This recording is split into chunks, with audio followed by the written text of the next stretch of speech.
Hey Student Success, welcome to week 6 of the semester. This week runs from the 4th through the 10th of October, which means we are quickly approaching our last date of the semester. We are done on the 22nd of October. It's a Friday night, so I just wanted to make sure I was putting it out there and make you all aware that we do wrap on a Friday. So another thing I wanted to kind of plug again, several more have been coming in, your student success workshop assignments. So remember, this is due by the end of week 8. So I know you still have a couple weeks, but if you look over, we're in My Stark State under academic support. You click on student success workshops and you'll see the list of all the workshops. So now we're in October, and you can see from this list, you have a couple here, looks like with the library, a few here with like disability support services, one for community engagement, and you might be able to get a few down here with career services. So because again, our class ends on the 22nd of October, so late October ones are not going to work. So I really encourage you to get in here, look at the list, and register if you have not already taken your workshop. And feel free to take more than one. I mean, I've had a couple of students say they were taking multiples, even though you only need to take one for our class, just because there was a couple topics that were interesting or helpful to them. So, you don't have to limit yourself to one either. All right, so we are in week 6, but before I scroll down to week 6, I am going to plug the fact that week 1 is going to reopen. I think I mentioned this in previous videos. It's been a few weeks, but week 1 is going to open the weekend of the 8th, 9th, 10th. You can already see like it's scheduled here to open. The video and the week itself are scheduled to open Friday the 8th, Saturday the 9th, and Sunday the 10th. That is to allow anyone who maybe was a late registration, or maybe you were still kind of getting your feet wet with Blackboard, because week 1 has several assignments in it. So I just wanted to plug that right now. I will have that in my announcements, and then you'll see week 1 open the end of, toward the end of week 6. I will also be reopening weeks 2 and 3, although those will come later. Week 2 will reopen in week 7. Week 3 will reopen in week 8. Okay, so you'll have those opportunities as well. All right, so I'm going to scroll down. I'm going to go ahead and click into week 6. You can see we're kind of back to a normal week, if you will. Week 5 was a little bit of a break, only 2 assignments. Week 6, we're kind of back to the normal expectations for a week. You can see you have a discussion post again. So your original post for discussion chapter 6 is due by Wednesday the 6th for week 6 attendance. I like all this. Chapter 6, week 6. So week 6 is due attendance purposes on Wednesday the 6th, original response. And then you will make sure you responded to students by Sunday. You'll have a chapter 6 assignment, a test your memory assignment, and an how well do you study assignment. All of those will also be due on Sunday as well. So I'm going to go ahead and scroll down. We're going to look at the materials folder for just a minute. Well, it's going to be more than a minute. So we have our textbook link and our chapter 6 slides. I will tell you the chapter 6 slides, I don't go through all of these, okay? This is more of like a reference sheet. It was borrowed, you can see kind of from another community college. It's here for you, but I'm going to kind of go back to it in a few minutes, but I'm going to kind of use our chapter textbook to use for the lecture today. So chapter 6 is about preparing for and taking tests. Whether we like them or not, or somewhere in between, chapter 6 talks about something we all have to do as a college student, prepare and take tests. So whether you're getting your 2-year, moving on to your 4-year and beyond, assessments are going to be part of it. So there's that kind of, again, beginning of semester self-assessment. What are your attitudes and knowledge about test taking? What are your goals for test taking? So you can always kind of look through there on your own if you would like there. And this is how you can, what we're going to do to kind of get to those places. So sometimes it might feel like you're tested constantly. I know in my classes that meet 1 day a week, it feels like all we do is test every week, is because we just only meet 1 day a week. And so that's what we end up doing. And it's not my favorite thing, but just to kind of fit everything in. So I don't know if you feel like that or not when you're in your face-to-face classes, or even maybe some of your other online classes. So we are being assessed on a continuous basis. And as this chapter talks about, not just being assessed at school. There's other places that we are assessed, in athletic events, in the business world, or wherever it might be. So your test in college might look a little different than what they have in high school, depending on your high school experience. So we want to just make sure that you are aware of what to expect with your different assessments. And at this point in the semester, week 6, you probably already have had a couple, maybe quizzes at the very least, maybe a couple chapter tests. Midterms are coming up for some people who have those midterm tests. So this chapter will kind of touch on that. So here's the learning cycle, and we've kind of dealt with this a little bit in a similar fashion with like the reading process and the learning process. So kind of a very similar idea, and it's a cyclical process, again, because we could be listening, then we could be recording and taking notes, applying, we might have to go back to record, preparing. So like we could be doing all these things in whatever order we need to. Okay, so that's the learning cycle as it comes to test taking. Now, I know a lot of my students say they have bad test anxiety. I don't know if you've experienced this where you get to a test and all of a sudden your mind goes blank. That's a symptom of test anxiety, because kind of what happens is our brains basically go back to like our basic instincts, fight or flight. We view in some contexts a test as a threat. And so we either fight or we flight. And if we flight, we kind of like just go blank. And that's that part of our brain that just like shuts down because we are in survival mode. And in survival mode, we don't necessarily need like critical thinking and analytical. We just need to be able to get out of the threat situation. And so that's kind of what happens. There's a lot of research behind why we go blank, that blanking sensation. So odds are we all have some level of test anxiety. Some of it might be healthy because it's okay to be a little anxious. That can kind of let you know that it's important to you. But we don't want to have that overwhelming test anxiety that is going to cause you to go blank, or it's going to cause you to really have some serious stress issues.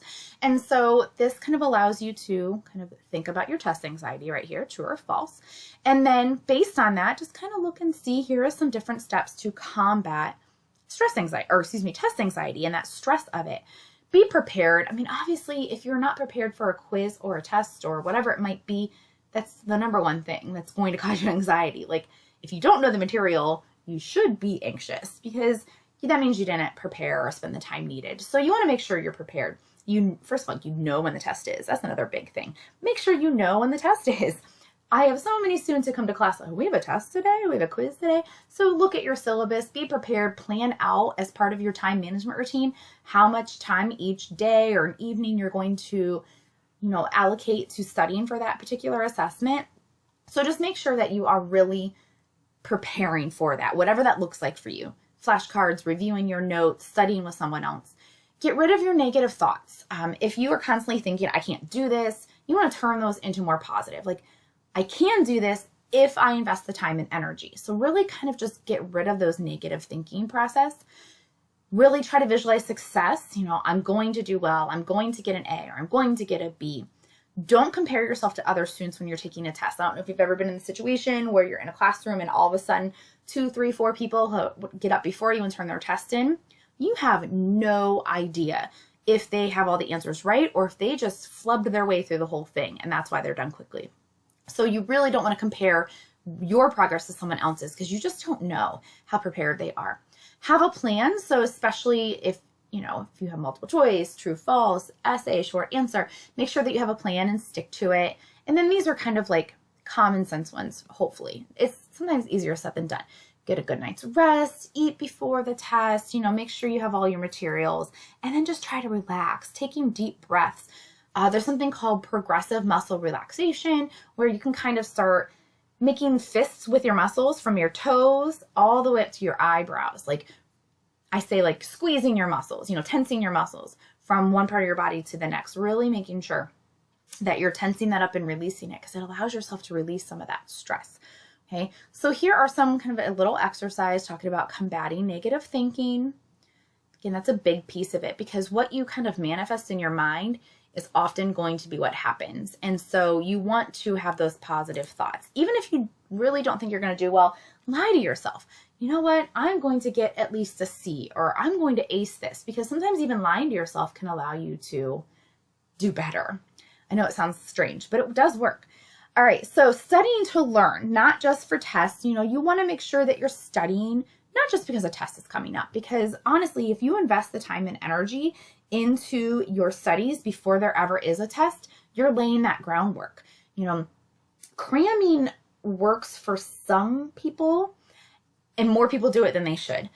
Cramming is a good short-term strategy for some people because they can cram the night before and do really well the next day on the test. But then what happens when chapter 5 test they crammed and they got it, and then the next day they forget about it, and a couple weeks later unit 5, 6, 7 test is there and they have to go back and restudy everything. So cramming really doesn't allow enough time to transfer memory from your short-term working memory into your long-term memory, which is why you want to really build on the material. Study a little bit every single day, even if it's 5 or 10 minutes, depending on the class and when the assessment is. Even if you don't even know if there's a test coming up, still looking over the material. Look at it in units, every week or 2 weeks or 3 weeks, whatever, maybe your semester course is kind of separated by certain units. Study it by that. Study before the exam. Again, not just the night before, start a week or two before, studying before the exam. And here are some other tips to do well. Minimize distractions when you're testing or when you're studying for a test, or if you're testing, obviously, for an online class, you don't want to have distractions going on. Making sure that you're in the right space, both for test taking as well as test preparation. Give yourself some breaks, have a study schedule. So all of those are great tips to make sure that you are employing. Studying in groups is helpful. I'm a big sociocultural fan. I feel like we learn really well from other people because something that you understand might not be clicking, it might not be understanding in the way you think you should. Someone else might be able to explain it to you and you might just get it. And sometimes a peer is able to give you another perspective. So study groups is helpful. So here are some tips on how to manage your study group.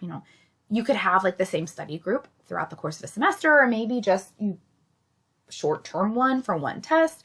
So these are some tips if studying with people is helpful to you. Sometimes people prefer to study on their own, but this is great for that group study strategies. Okay, the next part is talking specifically about different types of tests. So we have formative and summative tests. So formative are those things that, right now you have to learn XYZ before we can move on. Okay, summative are the big ones. So they give the example midterms and finals. Oftentimes your formative tests will lead to your summative tests. So it's important to know what kind of tests are you taking. Is it just on one unit, one chapter, one section, or is it over a larger period of information? So knowing that is helpful. Of course, then you also have, regular paper pencil type tests inside the classroom, which is helpful because the teacher's in there with you. You can ask questions. You'll have an open book test. I always like to tell my students, just because it's open book or open notes does not mean you shouldn't study, because you don't want to spend your whole time flipping through your notes or flipping through your book. You want to be aware of the information, and the book or your notes are a crutch. They're not going to carry you all the way through. They're just going to help you. And then take-home tests. I will tell you that instructors are most likely to grade these way more harshly because you have a little bit more time. You have more use of resources. So just be mindful of that a take-home test, even though you get to take it home, the teacher's probably going to look at it with more scrutiny to make sure that you did a nice job. And then you have online tests. If you're taking another online class, you might have those kind of tests where it's timed or there's a lockdown browser or something like that. And depending on the test, you might be able to use different resources. Instead of an actual test, you might have a presentation. You might have a little mini presentation or an oral test where you have to go and talk about whatever it is, to the instructor. So you would prepare for those a little bit differently as well. So general tips for taking the test: make sure you know as much about the test as you can. If the instructor doesn't tell you, hey, you are going to have a short answer test or a multiple choice test, just ask. Make sure you ask. What are the types of questions you're going to see? If the instructor doesn't tell you, again, ask, or look at your notes, look to see. This talks about, again, don't be tempted to cram because that's really not going to help you in the long run. Try to get to the test site early so that you can kind of take a couple minutes to breathe and relax. Have a plan. If you know you're going to have, 15 short answer questions and you have an hour, you want to divvy it up kind of fairly. Make sure that you are writing down key facts. Anytime I took a big test, when you get your doctorate, you have to go through something called comprehensive final exams. It's a 4-hour test. You have 4 questions. So essentially, it's an 8-hour test, 4 hours per day, 2 days. So every question is worth 2 hours. And you're not allowed to bring anything in with you. You have to cram for weeks and weeks, and you're not allowed to bring anything in with you. So the first thing I did when I got into that room was I did a brain dump. You're allowed to have a pencil, and they provide you with paper. I just wrote everything down that I knew I wanted to make sure I talked about. They were essay type tests. And so that's kind of what this is talking about. Write it down. As soon as you get to the test place, as soon as you're allowed to do so, write, formulas or key facts or names or whatever it might be that's going to help you as you go through the exam, because that might help you kind of just get some information out before you take it. And again, I'm saying like maybe as the test is in front of you, so not as like a cheat sheet or anything like that. The test is in front of you before you even look through the test, maybe jotting some of this down so that you can kind of be a little bit more relaxed that, hey, here's my important facts. And hopefully, now that I have these written down, I'm not going to forget them as I go through the test. Make sure you read the directions very carefully. I cannot tell you how many times students miss easy points because they didn't answer the whole question, or they did part A, but they didn't do part B. Do easy questions first. Make sure you get them out of the way so you can spend more time on the more difficult ones later. Check the time and check your work. Go and back and make sure that you've answered all the questions. Go back and see if, you've done everything that you need to do. And then here are some specific strategies for math and science. If you're taking any types of math or science classes, this will talk to you about that in particular. This section talks about kind of the formats of different tests, because based on the test, you want to prepare differently. If it's a multiple choice test, there are different strategies to use. So you want to kind of look through and eliminate wrong answers. You want to look for clue words like never, always. You want to make sure you read the entire question. Sometimes the best strategy is to cover up your responses, read the question, and anticipate what the answer is, and then look at your options. And again, eliminate ones that you know are clearly wrong and look for those signal words or phrases. There's true or false tips. So again, you want to look for those signal words. Read the question first and kind of anticipate what, if it's going to be true, false. And sometimes you'll have always true, sometimes true. So you might have even qualifiers for it. There's tips on matching. I'm not sure if you see very many matching quizzes at the college level anymore, but there are tips for matching. Short answer questions. So you want to prepare for short answer questions and essays in a very similar format. You want to make sure that you are taking time to kind of outline what you're going to say, write it out, review it. You always want to make sure that you leave time to proofread at the end. You can even do this stuff before the test. If the instructor tells you like, hey, these are the concepts your essay questions will be based on, you can practice doing, your essay test at home. Practice how much you're going to write. Practice how long it's going to take you so that you can kind of have a plan in mind. So there's some more tips on essay tests. Here's a table on different verbiage that are often used in essay tests, and this is going to actually connect to one of the assignments you're going to do. So knowing the verb, what it means, and what they're looking for when they say that. When they say define, what do they mean? When they say summarize, what do they mean? So that could be helpful. All right, and then last couple sections here, the honest truth, academic dishonesty. We want to make sure that we're being academically honest in our work. And so here's why we don't want to be dishonest. We don't want to be dishonest because you don't learn as much. I mean, you're paying to be here.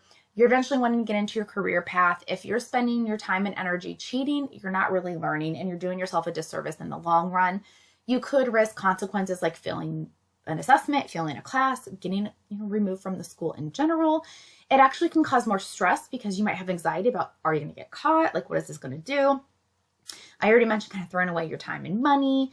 Your integrity is, once you're caught as a cheater, unfortunately, you might be a little labeled that way. And it just kind of lowers your own self-esteem. You're telling yourself that you're not good enough or you're not smart enough or whatever it might be to actually study and do well on your own. So you need to cheat. So technology has made it easier to cheat. So we want to, again, just be aware of that. And here are some examples of what we mean by academic dishonesty. So cheating could encompass a lot of different things. Cheating meaning you have a literal cheat sheet. You have something with you that you're not allowed to have with you in the classroom. You're looking at someone else's paper. Someone else does your work and you put your name on it and turn it in. So there are different ways to cheat. Plagiarism is submitting material that is not your own work. Or maybe you forgot to quote, you didn't get reference the source that you used. And sometimes that happens intentionally, and sometimes that does not happen with intention. Sometimes it's an accident.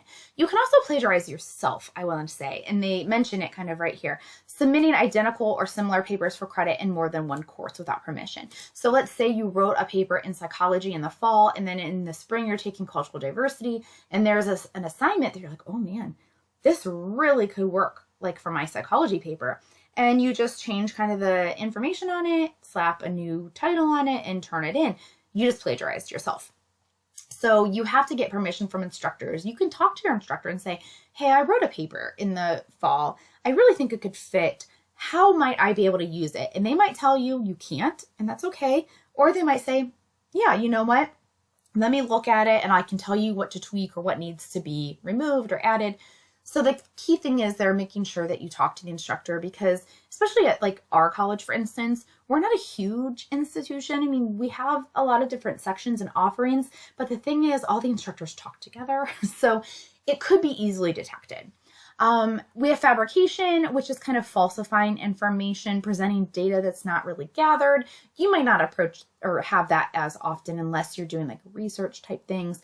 Unfair advantage. So this might happen if you're taking a Monday, Wednesday class with an instructor, then you have a friend who's taking Tuesday, Thursday class, same class with the same instructor, just different days.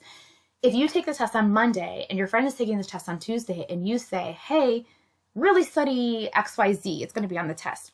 You just were academically dishonest because you gave someone else an unfair advantage because you didn't tell the entire class to do that. So you want to make sure that you're not contributing to giving someone an unfair advantage. That's also kind of aiding and abetting academic dishonesty, making sure that you are not providing someone else with a cheat sheet that you were allowed to use that maybe they might not be allowed to use. Falsifying records, unauthorized access. Most of these you might not have to really worry about. And as I said, in this section here, this section really goes into more detail if you were kind of looking for additional tips. And here's all these strategies, different strategies. And this is talked about in the book, but this one even goes into a little bit more detail for some of it. Math strategies. So you can see, like, as you scroll through here, it talks about critical thinking and the importance of using critical thinking skills, educated guesses if you're not sure on what the right answer is. And then it will go into their section on like academic dishonesty. So you'll see all of that. All right. And then the last section, once you've taken the test, you shouldn't just put it away and never look at it again. You really should use the test to look to see, okay, did I make any errors? If so, what kind of error? And how can I fix it moving forward? Or if I did really well, how or why did I do really well? So I can keep doing this. So once you get the test back, it's not just the, okay, I'm done, especially if you have tests later on. If you have, unit tests, you want to use what you did on that test to help you move forward. So this section talks about the importance of kind of looking at your mistakes so that you don't make them again, or seeing how you did it well to kind of replicate that. And then using that test as maybe a study guide moving forward again. Okay.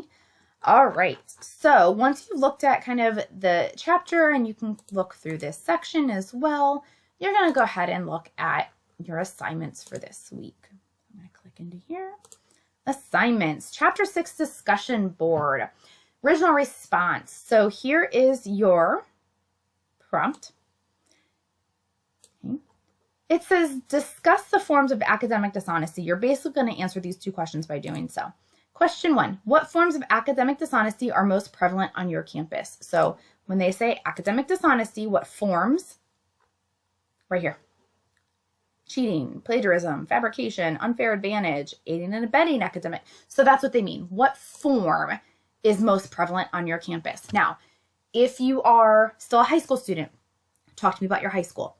If you are taking face-to-face classes, talk to me about what you might see in your face-to-face classes. If you're online, tell me what you might anticipate the most prevalent of online. So I know not everyone's in the same situation. Some of you are all online, a mix of both. Some of you are still in high school. So tell me, based on your position, what do you think is the most prevalent? If you're not 100% sure, because maybe you are all online, what would you anticipate is the most prevalent when a student takes online classes? And then what can you do to avoid being academically dishonest in your own career? So maybe you tell me that, cheating by using cheat sheets is the most prevalent. How can you avoid doing that in your own career? So again, you want to make sure you post your original by Wednesday for week 6 attendance, and then respond to 2 classmates by Sunday for the rest of those points. Okay, and you want to answer, it says answer these questions in 3 to 5 complete sentences. That's 3 to 5 complete sentences total, not 3 to 5 sentences for question 1, not 3 to 5 for total, 3 to 5 total. And you can answer them just like that, 1, 2, or you can put them in a paragraph. All right, chapter 6 assignment. So this is actually a 3-part assignment.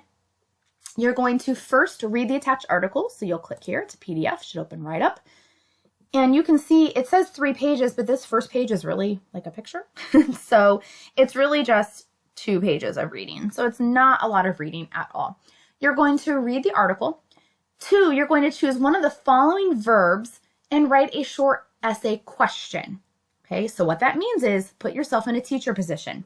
If you had to create an essay question based on this article, and using one or more, because maybe you want to do compare and contrast, or maybe you want to do illustrate and outline. It's up to you. Choose a verb from this table and create an essay question based on this article. 3, answer your question. Okay, so you want to answer your question. Don't forget that part. Down here it says answer your question using 3 to 5 complete sentences. So you're creating your own question that you are then going to answer. And so you can do this just if you click right in there. And it's, repeated right there. Just under write submission. You can just type it right there. It all, here's your question. And then here's your response. So your question has to include one of those or more verbs. And then your response has to answer the question in 3 to 5 sentences. And then you'll submit it. Okay, that is due Sunday. Your next is test your memory. So test your memory, you'll see there are 2 things that say test your memory.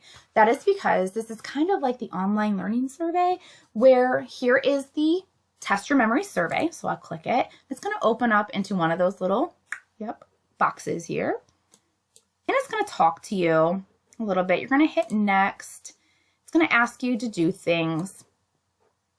When you're done, and it's going to literally test your memory, it's going to ask you to kind of remember a list of words and, practice identifying what words were there. When you've taken this little survey, go ahead and answer these 3 questions. How many words were you able to remember? Which words did you forget? What memory techniques did you use to help you remember? Okay, so you'll click in here. And again, you can just answer them right here. 1, 2, 3.